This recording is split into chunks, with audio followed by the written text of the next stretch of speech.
Please listen carefully. Empowering ethically and enabling our youth through debates and thoughts. Only on My Tips.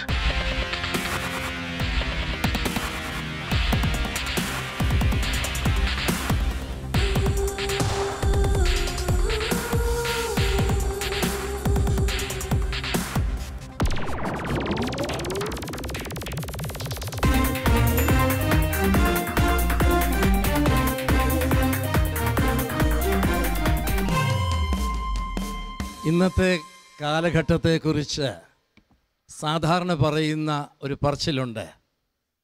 ഫാഷൻ്റെ പിറകെ പോകുന്ന ഒരു കാലഘട്ടം. ഇന്നത്തെ പുതിയ തലമുറയെക്കുറിച്ച് പറയുന്നതും ഇത് തന്നെയാണ്. ഫാഷൻ ഭ്രമമുള്ള ഒരു തലമുറ.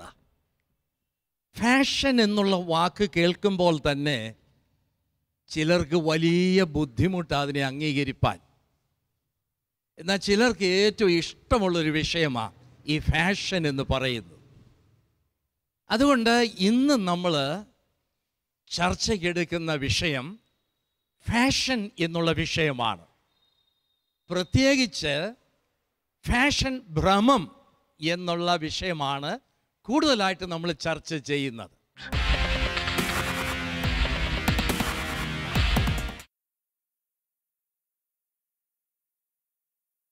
Mr. Shriyas Karim, model and actor. Sister Vinitha CSST, manager, St. Teresa's College, Ernakulam. Reverend Dr. George Varghese, Marthoma Guidance and Counseling Center, Ernakulam.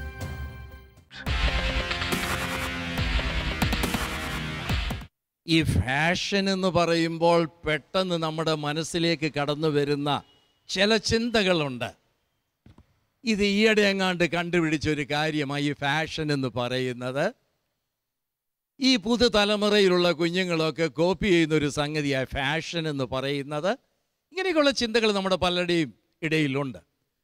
എന്നാൽ നമ്മൾ പ്രകൃതിയിലേക്ക് നോക്കിയാൽ ആ പ്രകൃതിയിൽ നമുക്ക് വിവിധ ഫാഷനുകൾ കാണുവാൻ സാധിക്കും. മധ്യ തിരുവിതാംകൂറിൽ വർഷങ്ങൾ ആയിട്ട് ഈ അമ്മമാർ ഉടുത്തിരുന്ന ഒരു ഡ്രസ്സാണ് ചട്ടയും മുണ്ടും എന്ന് പറയുന്നത്. എത്രയോ വർഷങ്ങൾ അവർ ചട്ടയും മുണ്ടും ഇങ്ങനെ ഉടുത്തോണ്ടിരുന്നു.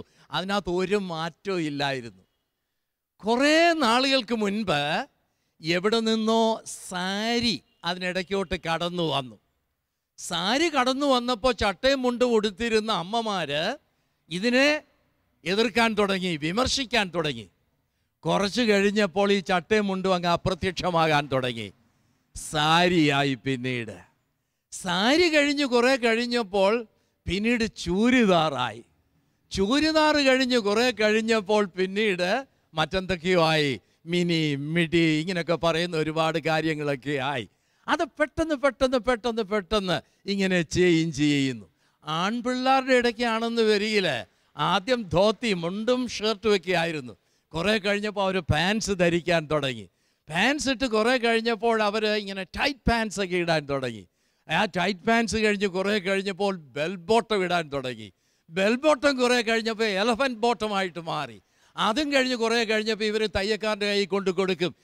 ഇപ്പോഴത്തെ ഫാഷൻ എന്താണെന്ന് വെച്ചാൽ അതങ്ങ് തയ്ച്ചോളാനായിട്ട് പറയും. കാരണം ഏതായി ഈ മാറ്റത്തിനിടയ്ക്ക് ഫാഷൻ എന്ന് അവർക്ക് അറിയത്തില്ല. അപ്പോൾ കാലം മാറുന്നതനുസരിച്ച് നമ്മുടെ ഡ്രസ്സിങ്ങിൽ വ്യത്യാസം വരും, ഫാഷനിൽ വ്യത്യാസം വരും, നമ്മുടെ ലൈഫ് സ്റ്റൈലിൽ വ്യത്യാസം വരും.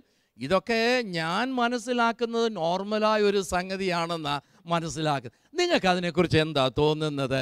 ഈ ഫാഷൻ എന്നൊക്കെ പറയുന്ന ഉടനെ ഇതിനകത്ത് എന്തെങ്കിലും പ്രത്യേകിച്ച് കുഴപ്പമുള്ളതായിട്ടാണോ നിങ്ങൾക്ക് തോന്നുന്നത്? അതോ ഒരു ആവശ്യമുള്ള സംഗതിയായിട്ടാണോ തോന്നുന്നത്? അതോ ഇത് നാച്ചുറലായിട്ട് വരുന്നൊരു പ്രോസസ്സായിട്ടാണോ തോന്നുന്നത്? നിങ്ങൾ എന്നാ പറയുന്നത്? നിങ്ങളുടെ അഭിപ്രായം കേൾക്കട്ടെ. ഫാഷൻ അത് നമുക്ക് കംഫർട്ടബിൾ ആയിട്ടുള്ള എന്താണോ വെയർ ചെയ്യുന്നത് അതാണ് ഫാഷൻ എന്നാണ് എൻ്റെ ഒരു കോൺസെപ്റ്റ് എന്ന് പറയണത്. പിന്നെ ഇപ്പോൾ എല്ലായിടത്തും ന്യൂ സാധനങ്ങൾ അപ്ഡേറ്റ് ചെയ്ത് വരികയാണ്. അപ്പം നമ്മൾക്ക് അതിനെക്കുറിച്ചൊരു അത്യാവശ്യം ഒരു ധാരണ ഉണ്ടാവണം. എന്താണ് what is new in this industry എന്നൊരു ധാരണ ഉണ്ടാകുക. പക്ഷെ അത് ബ്ലൈൻഡായിട്ട് നമ്മൾ നമുക്ക് കംഫർട്ടബിൾ ആയിട്ട് ഉള്ള ഡ്രസ്സുകളെല്ലാം ഒരു ഫാഷൻ്റെ ഭാഗമാണോ?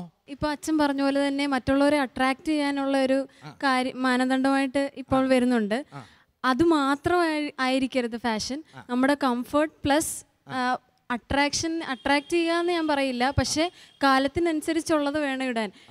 ഇപ്പം ബെൽ ബോട്ടം ഇട്ടുകൊണ്ട് ഒരു ചെറുക്കൻ വന്നു കഴിഞ്ഞാൽ നമ്മൾ ചിരിക്കും. അതുപോലെ അത് കാലത്തിനനുസരിച്ച് നമ്മൾ മാറണം. എന്നാൽ തന്നെ നമ്മുടെ കംഫർട്ട് ആൻഡ് അതേഴ്സ് റെസ്പെക്ട് കിട്ടുന്ന കംഫർട്ട് മാത്രം നോക്കിയാൽ പോരാ, ഇത് ആകർഷകം കൂടെ ആകണം എന്നാണ് പറഞ്ഞത് അല്ലേ? ഈ രംഗത്ത് വളരെ പരിചയമുള്ള, മോഡലിംഗ് രംഗത്തൊക്കെ വളരെ പരിചയമുള്ളതായിട്ടുള്ള ഷിയാസ് നമ്മുടെ മധ്യേ ഉണ്ട്. അദ്ദേഹത്തിന് ഇതിനെക്കുറിച്ച് വല്ലതും പറയുവാനായിട്ട് കാണുമല്ലോ. ഷിയാസെ പറഞ്ഞാട്ടെ, ഈ ഫാഷൻ എന്ന് പറയുമ്പോൾ അത് എന്തോ അതുകൊണ്ട് ഉദ്ദേശിക്കുന്നത്? ഇവർ പറഞ്ഞ കാര്യങ്ങളോടൊക്കെ എഗ്രി ചെയ്യുന്നോ ഒന്ന് പറഞ്ഞാട്ടെ. ഫാഷനെ പറ്റി നമുക്ക് കംഫർട്ടബിളാകുന്ന ഡ്രസ്സ് ഇടുന്നതാണ് ഫാഷനെ പറ്റി ഞാൻ എൻ്റെ ഒരു അഭിപ്രായം. ഇപ്പോൾ നിങ്ങൾക്ക് ഒരു ഷോപ്പിൽ നിങ്ങളൊരു ഷർട്ട് പർച്ചേസ് ചെയ്യാമെന്നായിരിക്കും. ഷർട്ട് ലൂസാണെങ്കിൽ നിങ്ങൾ എന്ത് ചെയ്യും? അത് ഓൾട്ടർ ചെയ്തെടുക്കും. യെസ്. ഒരു കോസ്റ്റ്യൂം കിട്ടിക്കഴിഞ്ഞാൽ ആ കോസ്റ്റ്യൂം നമുക്ക് ഇഷ്ടമായി കഴിഞ്ഞാൽ അതിന് പിന്നെ നമ്മൾ വേറെ ഓപ്ഷൻ നോക്കില്ല, ആ കോസ്റ്റ്യൂം തന്നെ ചൂസ് ചെയ്യും. അതാണ് ഫാഷനെ ഞാൻ ഉദ്ദേശിക്കുന്നത്. നമുക്ക് ഇഷ്ടപ്പെട്ട ഒരു കോസ്റ്റ്യൂം ധരിക്കുക, കംഫർട്ടബിളായിട്ട് നടക്കുക, പേഴ്സണാലിറ്റി കീപ്പ് ചെയ്യുക. അതിനുവേണ്ടി നമ്മൾ ഡ്രസ്സ് മാത്രമല്ല ഹെയർ സ്റ്റൈൽ നോക്കും, എന്തൊക്കെ ചെയ്യും. ഇപ്പോൾ വീട്ടിൽ നിന്ന് ഇപ്പോൾ രാവിലെ കോളേജിൽ വരാണ്, എന്തൊക്കെ ചെയ്യും? ഡ്രസ്സിന് മാച്ച് ചെയ്തോ ഓർണമെന്റ്സ് ഉണ്ടെങ്കിൽ അതിടും. പിന്നെ ഹെയർ സ്റ്റൈലിൽ ശ്രദ്ധിക്കുക. അതൊക്കെ ഓരോരുത്തരുടെ പ്രയോറിറ്റീസ് അനുസരിച്ചിരിക്കും. അപ്പൊ ഷിയാസ് പറയുന്നത് നമ്മളെ ആകർഷകമാക്കത്തക്ക രീതിയിൽ നമ്മുടെ വസ്ത്രമാകാം, നമ്മൾ ധരിക്കുന്ന ഓർണമെന്റ്സ് ആകാം, നമ്മുടെ ഹെയർ സ്റ്റൈലാകാം, എന്ത് നമ്മളെ ആകർഷകമാക്കത്തക്ക രീതിയിൽ നമ്മൾ കാട്ടിക്കൂട്ടുന്നതാണ് ഫാഷൻ എന്ന് പറയുന്നതെന്നാണ് പറഞ്ഞല്ലേ? അപ്പോൾ ഇതിൽ നിന്ന് ഒരു കാര്യം വ്യക്തമാണ്, ഈ ഫാഷൻ എന്ന് പറയുന്നത് നൈസർഗീയമായ നമ്മളിൽ ജന്മന ഉള്ള ഒരു വാസനയാണ്. അത് എങ്ങനെയാക്കി തീർക്കുന്നു എന്നുള്ളതാണ് പ്രശ്നമാകുമോ ഗുണമാകുമോ എന്ന് നിശ്ചയിക്കുന്നത്. എന്നാൽ ഇത് ദൈവം സൃഷ്ടിച്ച പ്രകൃതിയിൽ, ദൈവം സൃഷ്ടിച്ച മനുഷ്യനിൽ നൽകിയിരിക്കുന്ന നൈസർഗികമായ ഒരു വാസനയാണ് ഈ ഫാഷൻ അഡോപ്റ്റ് ചെയ്യുക എന്നുള്ളത്. സിസ്റ്റർ ഒരു കോളേജിൻ്റെ ചുമതല വഹിക്കുകയാണല്ലോ. ഒരുപാട് കുട്ടികളെയൊക്കെ ദിവസം തോറും കൈകാര്യം ചെയ്തുകൊണ്ടിരിക്കുകയാണ്. അപ്പോൾ ഈ കോളേജിൽ ഈ കുട്ടികൾ വരുമ്പോൾ അവരുടെ ഈ ഫാഷനബിൾ ഡ്രസ്സ് അങ്ങനെയുള്ള സംഗതികളൊക്കെ നോട്ട് ചെയ്യുകയും അത് സംബന്ധമായി എന്തെങ്കിലും നിർദ്ദേശങ്ങൾ കുട്ടികൾക്ക് പ്രത്യേകിച്ച് കൊടുക്കുകയും ചെയ്യാറുണ്ടോ? ഈ ഫാഷൻ ഒരു പ്രോബ്ലമായിട്ട് കോളേജിൽ തീരാറുണ്ടോ? അച്ഛൻ ചോദിച്ച ചോദ്യം വളരെ റെലവൻ്റ് ആണ്. ഇവിടെ ഞങ്ങളുടേതൊരു പെൺകുട്ടികൾ മാത്രം പഠിക്കുന്ന ഒരു കോളേജാണ്. അതുകൊണ്ട് തന്നെ പല കോളേജുകളും യൂണിഫോമിലോട്ട് പോയപ്പോഴും ഞങ്ങൾ കുട്ടികൾക്ക് യൂണിഫോം ഇതുവരെ അടിച്ചേൽപ്പിച്ചിട്ടില്ല. അവർക്ക് സ്വയം അല്ലെങ്കിൽ ഒരു സെൽഫ് എക്സ്പ്രഷന് വേണ്ടിയിട്ട് അവർക്ക് ഏത് ഡ്രസ്സ് വിടാമെന്നുള്ളൊരു നിയമമാണ് ഇവിടെ ഉള്ളത്, ഞങ്ങളുടെ കോളേജിലുള്ളത്. കുട്ടികൾ വളരെ മനോഹരമായിട്ട് ഡ്രസ്സ് ചെയ്ത് വരുന്നത് എനിക്കിഷ്ടമാണ്. അത് ഞാൻ ചിലപ്പോഴത്തേക്കും കാണുമ്പോഴത്തേക്കും ഞാൻ കമൻറ്റ് ചെയ്യാറുമുണ്ട്. കാര്യം നല്ല കളർ കോമ്പിനേഷൻസ്, നല്ലതുപോലെ നല്ല ഡ്രസ്സ്, അവരെ കാണാൻ നല്ല ബ്യൂട്ടിഫുൾ ആയിരിക്കും. ചിലത് വേ ദേ കോം ദ ഹെയർ, അവർ മുടി ഇട്ടേക്കുന്ന മുടിയുടെ ഫാഷൻ. ഞാൻ പറഞ്ഞ ഡ്രസ്സിൻ്റെ മാത്രമല്ല ഫാഷൻ എന്ന് പറയുമ്പോൾ ഇത് കംപ്ലീറ്റ് ആ വ്യക്തിയുടെ മുഴുവൻ ഒരു ഔട്ട്ലുക്കാണ്. ആ വ്യക്തിയുടെ സെൽഫ് എക്സ്പ്രഷനാണ് ഈ ഫാഷൻ എന്ന് പറയുന്നത്. ചിലപ്പോഴത്തേക്ക് ഇട്ടിരിക്കുന്ന ഒരു പൗഡറിൻ്റെ കോട്ടിങ്ങോ അല്ലെങ്കിൽ കണ്ണെഴുതിയിരിക്കുന്ന രീതിയോ അല്ലെങ്കിൽ മുടി ഇട്ടേക്കുന്ന രീതിയോ അല്ലെങ്കിൽ ഷോൾ ഇട്ടേക്കുന്ന രീതിയോ അല്ലെങ്കിൽ ഡ്രസ്സ് ചെയ്യുമ്പോഴത്തേക്ക് ഉണ്ടാകുന്ന ആ ഒരു മനോഹാരിത, അത് കാണുമ്പോഴത്തേക്ക് ഞാൻ ചിലപ്പോഴത്തേക്ക് പറയാറുണ്ട്, കുട്ടികൾ വളരെ മനോഹരമായിരിക്കുന്നു, കൊള്ളാം എന്ന് പറയാറുണ്ട്. പക്ഷേ ചില സമയത്ത് ഞാൻ വഴക്ക് പറയുകയും ചെയ്യാറുണ്ട്. കാര്യം വെച്ച് കഴിഞ്ഞാൽ ഒരു ഫാഷൻ്റെ ലിമിറ്റ് കഴിഞ്ഞു പോകുന്ന ഒരു ലെവൽ വരുമ്പോഴത്തേക്ക് ചെക്ക് ചെയ്യാറുണ്ട്. അപ്പം ഞാൻ പറയുന്നത് ചിലപ്പോൾ ഒരു വേ ഓഫ് ഡ്രസ്സിങ് ചില പിള്ളേർക്ക് ചിലപ്പോഴത്തേക്ക് കുഴപ്പമുണ്ടാവില്ല, മറ്റുള്ള പിള്ളേർക്ക് ചിലപ്പോഴത്തേക്ക് അത് ഒരു അരോചകമായി നമുക്ക് ചിലപ്പോൾ തോന്നാറുണ്ട്. പക്ഷേ എന്നാൽ തന്നെയും ഈ ക്യാമ്പസിൽ കുട്ടികൾ വളരെ മനോഹരമായി ഡ്രസ്സ് ചെയ്ത് വരുമ്പോഴത്തേക്ക് അതിനെ കമൻറ്റ് ചെയ്യാറുണ്ട് ഞങ്ങൾ. മാത്രമല്ല ഞങ്ങൾക്കിവിടെ വി എൻകറേജ് ഫാഷൻ എന്ന് പറഞ്ഞാൽ അവരുടെ ഒരു കോൺഫിഡൻസ് ലെവൽ ഉയർത്തുന്ന അവരുടെ വസ്ത്രധാരണ രീതികളെ ഞങ്ങൾ പ്രൊമോട്ട് ചെയ്യുന്നത്. അതുകൊണ്ട് തന്നെയാണ് ഞങ്ങൾക്ക് ഇവിടെ ഒരു കോഴ്സ് വരെ ഉണ്ട്, ഫാഷൻ ഡിസൈനിങ് കോഴ്സ് വരെ ഉണ്ട്. പക്ഷേ ഇതൊക്കെ തന്നെയും ഒരു ലിമിറ്റിൽ വെച്ചിട്ടാണ് നമ്മൾ പറയുന്നത്. കാരണം വെച്ചാൽ അത് സെൽഫ് എക്സ്പ്രഷനാണ്, അവരുടെ കോൺഫിഡൻസിൽ വളർത്തും. എന്നാൽ തന്നെയും മറ്റുള്ളവർക്ക് ഒരു പ്രശ്നമുണ്ടാക്കുന്ന രീതിയിൽ ഒരിക്കലും നിങ്ങൾ ഡ്രസ്സ് ചെയ്യരുത് എന്ന് ഞങ്ങൾ നിയമം. അപ്പോൾ സിസ്റ്റർ പറയുന്നത് ഒരു പരിധി വരെ സിസ്റ്റർ ഈ ഫാഷനെയൊക്കെ സഹിക്കും, എന്നാൽ പരിധി വിട്ട് കഴിഞ്ഞാൽ സിസ്റ്ററിൻ്റെ വിധം മാറും എന്നാ പറഞ്ഞത് അല്ലേ?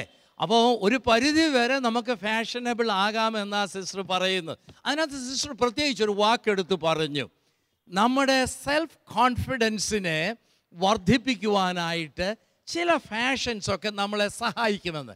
അതിനെക്കുറിച്ച് നിങ്ങളുടെ ഒരു അഭിപ്രായം ഒന്ന് കേട്ടാൽ കൊള്ളാം.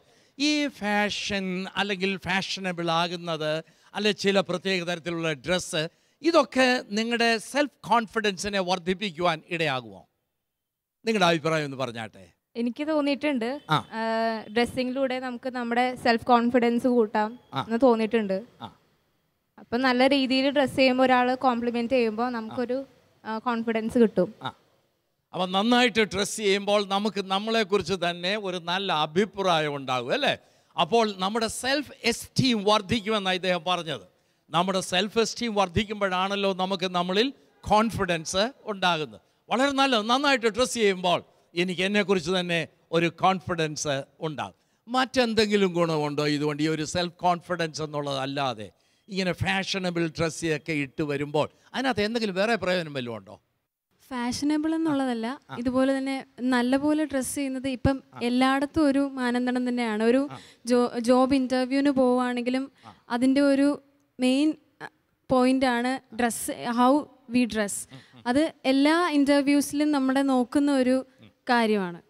അതുകൊണ്ട് ഡ്രസ്സിങ്ങിൽ നമ്മൾ ശ്രദ്ധിക്കുക എന്ന് പറയുന്നതിലൂടെ നമുക്കൊരു കരിയറിൽ തന്നെ ഒരു മാനദണ്ഡമാണല്ലോ. അപ്പോൾ ഇദ്ദേഹം മറ്റൊരു പോയിന്റ് അതിനിടയ്ക്ക് പറഞ്ഞുകൊണ്ട് വരുന്നത് ഡ്രസ്സിങ്ങിലൂടെ ശ്രദ്ധിക്കപ്പെടുക എന്നുള്ളത് അല്ലേ? അപ്പം ഞാൻ ഡ്രസ്സ് ചെയ്യുന്നതിനനുസരിച്ച് എന്നെ ചിലർ ശ്രദ്ധിക്കും. അപ്പം ശ്രദ്ധ പിടിച്ചു പറ്റാൻ ഈ ഡ്രസ്സിങ് നല്ലതല്ലേ? എല്ലാവരും ശ്രദ്ധിക്കുക എന്ന് പറയുന്നതിലൂടെ എല്ലാവരുടെയും ശ്രദ്ധ പിടിച്ചു പറ്റുന്നതായിരിക്കരുത് ഡ്രസ്സിങ് നമ്മുടെ. അതുകൊണ്ട് എന്തോ ഉദ്ദേശിച്ച ഇദ്ദേഹം? പല ഡ്രസ്സിങ്ങും പലരുടെയും ആകർഷണം പിടിച്ചു പറ്റിക്കുമല്ലോ, ആ ഒരു രീതിയിലായിരിക്കരുത്. സിസ്റ്റർ പറഞ്ഞ പോലെ അതിന് എല്ലാത്തിനും ഒരു ലിമിറ്റ് ഉണ്ട്. ഫാഷൻ ഒരു ലിമിറ്റ് ഉണ്ട്, ആ ലിമിറ്റ് കടന്നു പോകരുത്. ഏതായാലും ഇതിന് രണ്ട് ഗുണങ്ങളാണ് ഇപ്പം നിങ്ങൾ പറഞ്ഞത്. ഒന്ന്, ഞങ്ങളിൽ തന്നെ ഒരു കോൺഫിഡൻസ് ഉണ്ടാകും. രണ്ട്, ഇതിനകത്തൊരു ആകർഷകത്വമുണ്ട്. മറ്റുള്ളവർ നമ്മളെ ഒന്ന് ശ്രദ്ധിക്കും. അദ്ദേഹം പറഞ്ഞ പോലെ അതിര് കടന്ന് ശ്രദ്ധിക്കേണ്ട എന്നുള്ളതേ ഉള്ളൂ. പക്ഷെ നമ്മളെ ഒന്ന് ശ്രദ്ധിക്കേണ്ടത് ആവശ്യമല്ലേ നമുക്ക്? നമ്മളെ ഒന്ന് ഇപ്പം ഈ മോഡലിങ്ങിനെ കുറിച്ചൊക്കെ പറയുമ്പോഴേ, ഈ മോഡലിംഗ് എന്തിനാ? ഇതൊരു ശ്രദ്ധ പിടിച്ചു പറ്റുന്ന സംഗതിയല്ലേ? അതിനെക്കുറിച്ചൊന്ന് പറഞ്ഞാട്ടെ ഷിയാസേ. മോഡലിങ്ങിനെ പറ്റി പറയുകയാണെങ്കിൽ തീർച്ചയായിട്ടും ഒരു മറ്റുള്ള ആളുകളിൽ നിന്ന് വ്യത്യസ്തമായിട്ടൊരു ലുക്കും പേഴ്സണാലിറ്റിയും, ഏത് ഡ്രസ്സ് ഇട്ടാലും ഭംഗിയും ഉള്ള ഒരാളാണ് മോഡൽ എന്നാണ് എൻ്റെ വിശ്വാസം. ഇപ്പോൾ ഹൈറ്റ് കുറഞ്ഞ മോഡൽസ് ഉണ്ട്, ഹൈറ്റ് കൂടിയ മോഡൽസ് ഉണ്ട്. അവർ പലതരത്തിൽ ഡ്രസ്സിങ്ങും പലതരത്തിലുള്ള പേഴ്സണാലിറ്റി, ഹെയർ സ്റ്റൈലാണെങ്കിലും നടത്തത്തിലാണെങ്കിലും ലുക്കിലാണെങ്കിലും സംസാരത്തിലാണെങ്കിലും എല്ലാം നമ്മൾ ശ്രദ്ധിക്കും. ഇപ്പോൾ താങ്കൾ പറഞ്ഞ പോലെ ഇൻ്റർവ്യൂവിന് പോകുമ്പോൾ നമ്മൾ നല്ലൊരു ടോളായിട്ടുള്ള ഒരാൾ, ഒരു മെയിൽ ടോളായിട്ട് ഒരു ടെക്കിൻ ചെയ്ത് ഷർട്ടൊക്കെ ടെക്കിൻ ചെയ്ത് പോവുകയാണെങ്കിൽ ഫസ്റ്റ് ലുക്കിൽ തന്നെ അവർ ഹാപ്പി ആവും. സെക്കൻഡാണ് അവർ നമ്മുടെ പേഴ്സണാലിറ്റി എന്താണ് അല്ലെങ്കിൽ നമ്മുടെ എഡ്യൂക്കേഷൻ എന്താണ് അവർ ശ്രദ്ധിക്കുള്ളൂ. ഫസ്റ്റ് ലുക്കിൽ ഓക്കെ, അവർ ഫൈൻ. അതുപോലെ തന്നെ മോഡലിങ്ങിലും ഓഡീഷനൊക്കെ പോകുമ്പോൾ അവർ ഫസ്റ്റ് ലുക്കാണ് നോക്കുന്നത്. നമ്മൾ എങ്ങനെ നമ്മൾ ഡ്രസ്സ് ചെയ്തേക്കുന്നു, അല്ലെങ്കിൽ നമ്മൾ എങ്ങനെ ഹെയർ കട്ട് ചെയ്തേക്കുന്നു, എങ്ങനത്തെ ഷൂസാണ് ഇട്ടേക്കുന്നത്, നമ്മൾ ശ്രദ്ധിക്കുന്ന അങ്ങനത്തെ കാര്യങ്ങളാണ്. ഇപ്പോൾ കോളേജിൽ വരുമ്പോഴാണെങ്കിലും നമ്മൾ ഇംപ്രസീവ് ആകണം, പ്രസൻറ്റബിൾ ആകണം. നമുക്ക് ഒരു ശ്രദ്ധ കിട്ടേണ്ടത് നമ്മുടെ അടിസ്ഥാനപരമായ ഒരു ആവശ്യമാണ്. ആ ശ്രദ്ധയും ഈ ഡ്രസ്സിങ്ങിലൂടെ നമുക്ക് കിട്ടണം. പിന്നെ നമ്മുടെ ഒരു സ്മാർട്ട് അപ്പിയറൻസ് അല്ലേ? അതൊക്കെ അപ്പം ഈ നല്ല ഡ്രസ്സിങ്ങിലൂടെ അല്ലെങ്കിൽ നല്ല ഫാഷനുള്ള ഡ്രസ്സ് ഇടുന്നതിലൂടെയൊക്കെ നമുക്ക് ലഭിക്കും എന്നാണ് പറയുക. ഈ ഫാഷനെ കുറിച്ച്, അതിൻ്റെ ഗുണങ്ങളെക്കുറിച്ചൊക്കെയാണല്ലോ നമ്മൾ സംസാരിച്ചുകൊണ്ടിരിക്കുന്നത്. എനിക്ക് ചോദിക്കാനുള്ള ഒരു സംഗതി, ഈ ഫാഷൻ്റെ പുറകിൽ വലിയൊരു ക്രിയേറ്റിവിറ്റി ഇല്ലേ? ഉണ്ടോ? നിങ്ങൾക്ക് എന്ത് തോന്നുന്നു? ക്രിയേറ്റിവിറ്റി ഉണ്ടോ? അപ്പം നിങ്ങളുടെ ക്രിയേറ്റിവിറ്റി വെളിയിലോട്ട് കൊണ്ടുവരുവാനായിട്ട് ഈ ഫാഷൻ ഒരുപാട് നിങ്ങളെ സഹായിക്കത്തില്ലേ? ഈ ക്രിയേറ്റിവിറ്റി എന്ന് പറയുമ്പോൾ ഫാഷൻ ഡിസൈൻ ചെയ്യുന്നവരെ മാത്രം ഉദ്ദേശിച്ചല്ല ഞാൻ പറഞ്ഞേ. ഇത് ധരിക്കുന്നവർക്ക് ഒരു ക്രിയേറ്റിവിറ്റി ഉണ്ട് അല്ലേ? നിങ്ങൾക്ക് അതെന്തെങ്കിലും തോന്നിയിട്ടുണ്ടോ? അപ്പോൾ ഈ ഫാഷൻ്റെ പിറകിൽ ഒരു വലിയ ക്രിയേറ്റിവിറ്റി, നമുക്ക് ദൈവം തന്നിട്ടുള്ള ആ ക്രിയേറ്റിവിറ്റിയുടെ ഒരു വലിയൊരു കഴിവുണ്ടല്ലോ, ആ കഴിവ് കൂടി വെളിയിലേക്ക് കൊണ്ടുവരുന്ന ഒരു സംഗതിയാണ് ഈ ഫാഷൻ എന്ന് പറയുന്നത്. ഇദ്ദേഹം എന്തോ പറയാനായിട്ട് തുടങ്ങായിരുന്നല്ലോ, പറഞ്ഞാട്ടെ. തീർച്ചയായും അച്ഛൻ പറഞ്ഞ പോലെ തന്നെ നമ്മൾ എവിടെന്നെങ്കിലും കണ്ടതും കേട്ടതും അറിഞ്ഞതുമായിട്ടുള്ള കാര്യങ്ങൾ ചുമ്മാ കണ്ണടച്ചങ്ങ് അനുകരിക്കാതെ നമുക്ക് വേണമെങ്കിൽ നമുക്ക് തന്നെ ക്രിയേറ്റ് ചെയ്യാം നല്ല ഫാഷൻസ്. നമുക്ക് അങ്ങനെ നമ്മളൊരു യുണീക്കായിട്ട് നമുക്ക് മറ്റുള്ളവരുടെ മുമ്പിൽ നമുക്ക് നിൽക്കാൻ സാധിക്കും. ഇപ്പോൾ ഒരു കസ്തൂരിമാൻ എന്നുള്ള ഫിലിമിൽ മീര ജാസ്മിൻ്റെ കോളേജിലേക്കുള്ള ഒരു എൻട്രി ഉണ്ട്.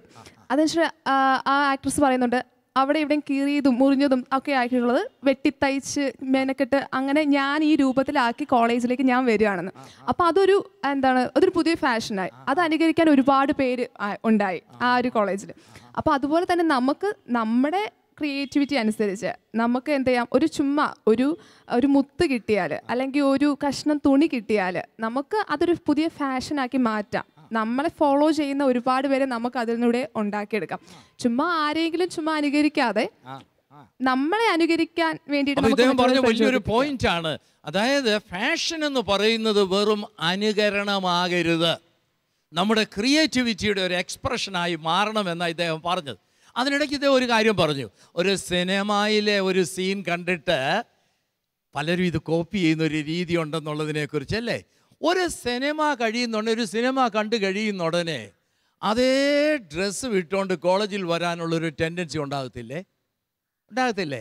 അപ്പോൾ ഓരോ ഫിലിം കഴിയുമ്പോഴും അതിന് ഇമ്പാക്റ്റ് കാണിക്കണമെങ്കിൽ അതേ ഡ്രസ്സ് നമ്മൾ കോപ്പി ചെയ്തേ ഒക്കത്തുള്ളൂ അല്ലേ? സിനിമ കണ്ടു കഴിയുമ്പോൾ അതിലെ ഡ്രസ്സ് അനുകരിക്കുക എന്ന് പറയുന്നത് ഒരു സാധാരണ സംഗതിയാണ്. എന്നാൽ ഏത് സിനിമയിൽ എന്ത് കണ്ടാലും അത് അനുകരിക്കുക എന്ന് പറഞ്ഞാലോ, ഇത് നിങ്ങൾക്ക് യോജിക്കുന്നതല്ലെങ്കിൽ, ഇത് പ്രസൻറ്റബിൾ അല്ലെങ്കിൽ അത് അനുകരിക്കുന്നതിനകത്ത് വല്ല അർത്ഥമുണ്ടോ? ഇല്ല അല്ലേ?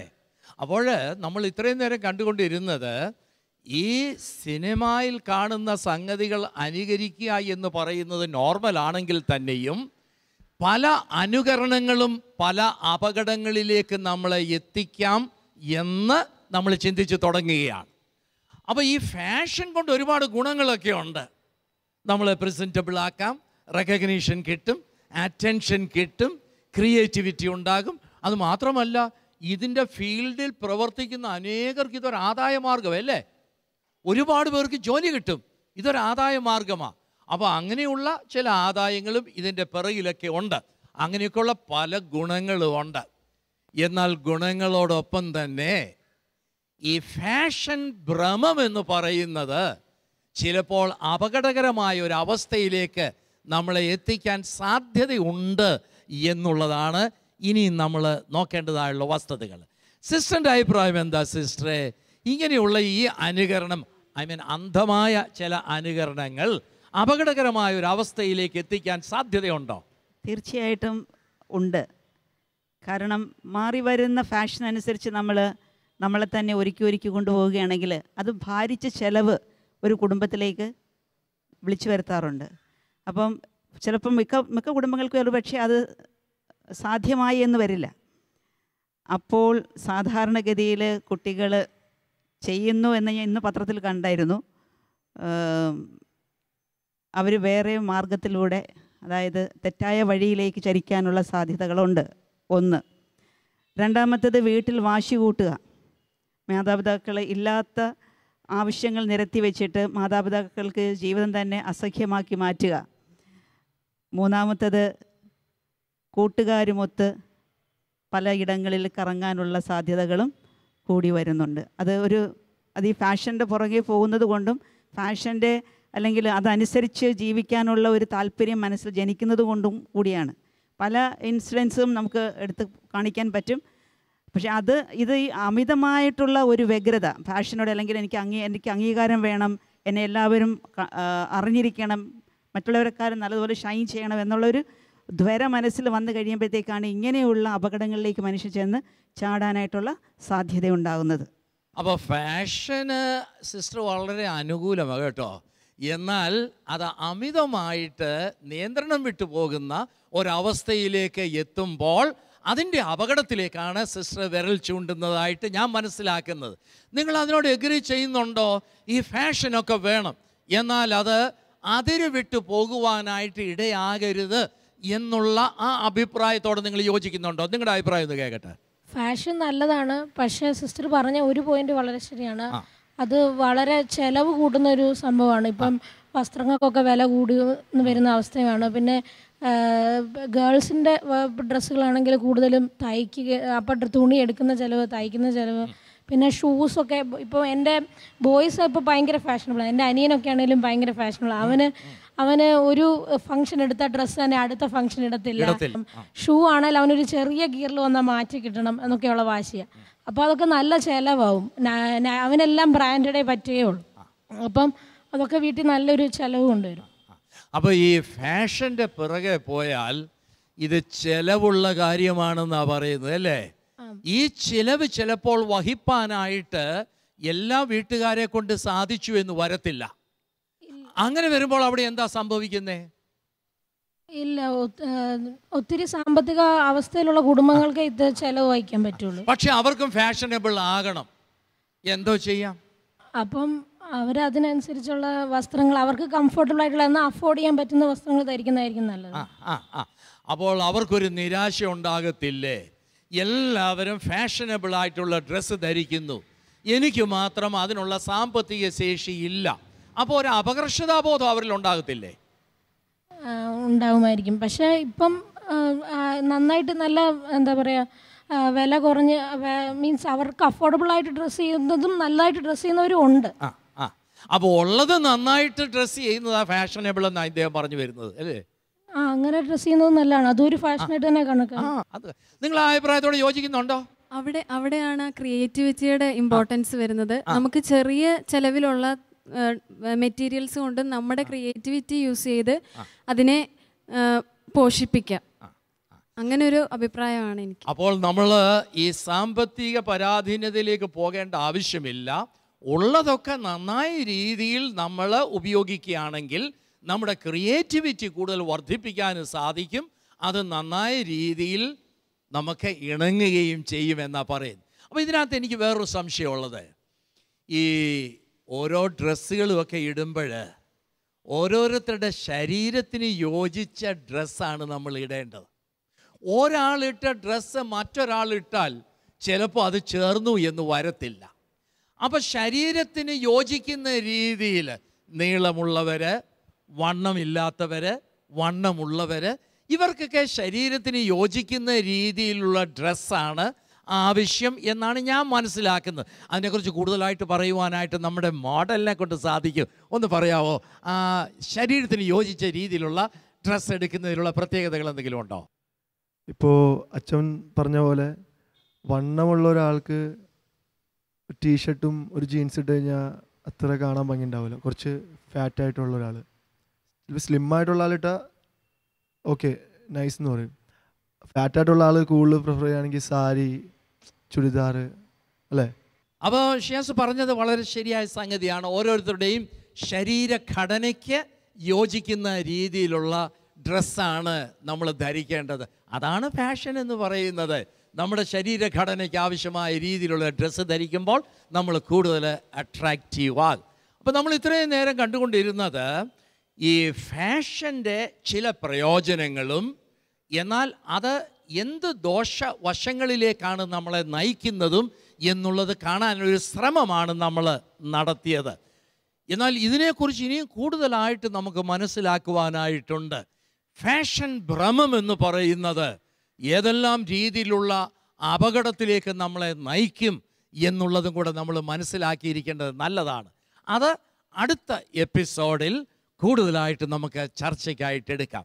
അതുവരെയും നിങ്ങൾക്കെല്ലാവർക്കും എല്ലാവിധ മംഗളങ്ങളും ആശംസിക്കുന്നു.